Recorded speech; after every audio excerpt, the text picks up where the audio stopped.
Pero in our humble way and Syempre, humble based on, opinion, based on our experience yes.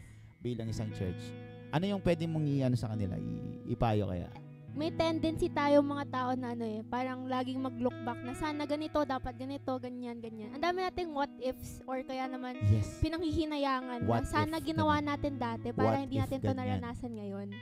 So, the thing is, tapos na yan Parang may mga bagay tayong hindi nagawa at may mga bagay rin naman na nagawa that ended up to where we are right now. And imbes na i-focus mo yung attention mo sa mga bagay na tapos na hindi mo naman na talaga maibabalik or mababalikan pa, mag-focus ka dun sa present at mag-hope ka sa gagawin ni Lord sa future.